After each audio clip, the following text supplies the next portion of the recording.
नमस्कार मु Deepti दीप्तिस full lab को आपण मानकु बहुत बहुत स्वागत। आज आम गोटे बरा बनैबा किंतु नॉर्मली आम जमी बरा बनाती ना बिरी रे ताठू टिके अलग रहिबो। आशा करुच्ची रेसिपीटी पसंद आसीबा समस्त को स्किप करंतुनी पूरा वीडियोटी को देखंतु। देखि सारला परे जदि आपनको रेसिपी पसंद आसुची तो प्लीज वीडियोटी को लाइक और शेयर कर दियंतु। और चैनल रे जदि आपण नुआ देखुचंती चैनल को सब्सक्राइब करिया पे बिल्कुल भी भूलंतुनी। तो ये जो बरा बनवाई ना फर्स्ट टाइम कौन करवा ये गोटे मिक्सिंग बोल नहीं गोटे बड़ जगह एमती नहीं से आम मापिकी नहीं बिरी। तो जेकोसी गोटे जगह आप फिक्स करदे से बिरी आउ चाउल को मापिकी ने। तो एक गोटे मेजरिंग कप मुझे से 2 कप मापिकी आम नहीं बिरी। चोपा छड़ा बिरी मु यूज करी आप चाहिए चोपा बिरी भी नहीं पारे। तो से कप्रे ना आम अधा कप मापिकी नहीं चाउल। ये मु पिठा चाउल यूज करछि जोटा नॉर्मली आम पिठा बनवाई यूज करथांती जेकोसी अरुआ चाउल आप नहीं पारे। तो बिरी चाउल को ये मिक्स करके एका सांगे भल भाव धोईदेवे 4 ରୁ 5 थर जमी अपरिष्कार पानीटा बाहरी तापर भल पानी देकी 5 ରୁ 6 घंटा भल भाव बतुरिया छाड़देवे। जदि टाइम अच्छी तो आप 7-8 घंटा भी बतुरे पारे बा ओवरनाइट भी सोक करें। तो ये पूरा राति सारा मुझे बतुरिया रखी आमर बिरी चाउल जी बढ़िया से बतुरब ना बराटा आपंकर से बढ़िया बनब। तो ये आम बिरी चाउल को एमती गोटे ग्राइंडर जार रे देकी ताको भल भाव में बाटीदबा। तो ये ना आप ध्यान रखिए एक्स्ट्रा पानी बा बेसी पानी बिल्कुल भी एथरे ऐड करेंगे। पूरा बिरी चाउल को आप छाणीदेवे छाणिकी ग्राइंडर जार रे देवे से 3-4 चामच बा जी आपको दरकार ग्राइंडर जार बुलावाई दरकार पड़ुची से पानी देकी पूरा ताको टाइट करके बाटिबे। देखंतु ए टाइप्र पूरा बहलिया करके बाटिबे पानी एक्स्ट्रा आप बिल्कुल भी से ऐड करेंगे। गोटे चामच ये देखंतु बैटर को मुझे ऊपर पकाउची से आप जानीपारे आमको केते थिक्र बा केते बहलियार बैटर दरकार। तो ये सबू बिरी चाउल मु बाटी देछि गोटे बड़ जगह को आप एमती बाहर करदेवे। तापर आम कौन करवा ना ए जो कप्रे आप बिरी चाउल मापिकी नहीं से कप्रे 1/4 कप माने 4 भागरू गोटे भाग ऐड करवा सुजी। पतला दाना हो बा मोटा दाना जो सुजीटा अच्छी आपण पाखे आप ये यूज करें। तो 2 कप बिरी पाई आधा कप चाउल ता सहित 1/4 कप आम ये सुजी यूज करवा।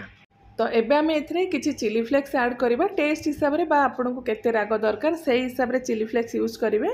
आउ या जगह ना आप कंचा लंका को भी छोट छोट खंड करके ये पकई पारे। तापर गोटे बड़ चामच आम ये ऐड करवा गोटा जीरा आउ ये देखूँ 1/4 चामच आम ये ऐड करवा हिंगू। आउ हिंगुटा देले ना यार टेस्टा पूरा बढ़ी जाए। तापर आम स्वाद हिसाब से लुण ऐड करवा 1.5 ରୁ 2 चामच पाखापाखि मुझे लुण नहीं। तापर गोटे बड़ चामच आम ऐड करवा आंब कषी अदा को एमती ग्रेट करके जदि आप चाहिए छेचिकी बा ताकू छोट छोट खंड करके बा चॉप करके एथरे मिक्स करें। आउ जदि आंब कषी अदा नहीं तो नॉर्मल अदा को भी आप ग्रेट करके एथरे मिक्स करें। तापर आम अल्प किसी भृसंग पत्र ऐड करवा टेस्ट हिसाब से भृसंग पत्र और धनिया पत्र एथरे आप मिक्स करेंगे सेमती किसी फिक्स मेजरमेंट नहीं। आ पूरा लास्ट रे धनिया पत्र आम पाखापाखि आधा कप देकी ताकू भल भाव ये मिक्स करवा। आउ सबुठ इम्पोर्टाट कथा जदि आप पियाज खाऊँगी तो ये जो बिरी बैटर आप पियाज भी मिक्स करेंगे से तार टेस्टा आहरी बढ़िया आसो। तो भल भाव में सब जिनस को आम ये मिक्स करदे। तो ये गोटे कथा मुझे सहित शेयर करी ये जो बैटर रे आम सुजी कौन मिक्स कर ना इनकेस आपणकर बैटर टी पतला हो जाए बिरी चाउल बाटिला बेले पानी टी बेसी हो जाए तो से केस रे कौन हम ना जब आप सुजी ऐड करेंगे एक्स्ट्रा मॉइस्चरटा सुजी आपणकर पूरा सोक करनब। तो एमती मिक्स कर सारा पर कभर करके आम 10-15 मिनिट साइड रखीदे से टाइम भितर सुजी आमर पूरा बढ़िया से फुलीज। तो नेक्स्ट आम कौन करवा ना गोटे एमती पैन गरम करवा से आम 2 ରୁ 3 चामच गरम करवा सोरिष तेल जदि चाहिए आप रिफाइन तेल भी बने पारे। तापर आम ए गोटे चामच पंचफुटण ऐड करवा। पंचफुटण रे यार जो टेस्टा बहुत बढ़िया आसे तो बिल्कुल भी आप स्किप करेंगे। फुटनटा टिके फुटी सारा पर आम ऐड करवा गोटे बड़ चामच गोटा धनिया। तो पूरा गोटा धनिया ऐड करेंगे धनिया को टिके हेमदस्तार छेचिदेवे तापर आप ऐड करके लो फ्लेम रे 20-30 सेकेंड आम भाजी नवा। तापर अल्प किसी भृसंग पत्र आम ऐड करवा। आ ये देखु अदा और कंचा लंका छेचा पाखापाखि आम 1.5 ରୁ 2 चामच ऐड करवा। जदि आप चाहिए कंचा लंका और अदार पेस्ट भी ये पकई पारे। तो यहाँ को लो फ्लेम रे आम पाखापाखि 1 मिनिट एमती भाजीदबा। तापर किसी भेजिटेबल आम ऐड करवा जमीक ये देखूँ गोटे कैप्सिकम को बा आधा कप रू टिके बेसी ये मु कैप्सिकम को छोट छोट खंड करके पकईची तापर बंधाकोबी भी आम पकेबा पाखापाखि 1 कप। तो या भी आम पूरा एमती छोट छोट खंड करके काटिदेबा। तो सबू जिनस को ये भल भाव में मिक्स करदेबा मीडियम फ्लेम रे 1 ରୁ 1.5 मिनिट ये भाजी नवा। बेसी भाजवा दरकार नहीं, वेजिटेबल टिक्की जदि क्रंचीनेस रहिबो तो खाइबा भल लागिबो। तो पाखापाखि 1.5 मिनिट भाजी सारा पर एथिरे किछि बेसिक मसला आम ऐड करबा। जेमति कि एठी देखंतु आधा छोट चामच मु हळदी गुंड नेछि, आधा छोट चामच लंका गुंड आपनको राग बा टेस्ट हिसाब रे आपण एथिरे ऐड करिवे। तापर आम जीरा गुंड बा भजा जीरा गुंड आधा छोट चामच ऐड करवा। आउट देखो गोटे बड़ चामच आम ऐड करवा करी पाउडर, जेकोसी ब्रांड आपण करी पाउडर ये यूज करेंगे। तापर जी भेजिटेबल आप यूज करेंगे से भेजिटेबल ये लुण ऐड करदे, भल भाव में मिक्स करदे। एगेन आम मीडियम फ्लेम रे 1 मिनिट फ्राए करवा, बेस ये भाजवा दरकार नहीं। तो नेक्स्ट ये देखूँ 8 ରୁ 10टा पाखापाखि मुझे सीझा आलू, छोट साइज्र ये आलू अच्छी, बेसी बड़ नुह। तो आलू को आप सीझे तार चोपा बाहर करके ऐड करेंगे। तापर आम आलू को देखिकी आलूर परिमाण देखिकी आप लुण ए मिक्स करदे। आ लास्ट रे धनिया पत्र किसी ऐड करके गोटे वेजिटेबल मैशर बा गोटे पोटैटो मैशर नहीं कि आलू को आम मसला सहित पूरा बढ़िया से ये मैश करके मिक्स करवा।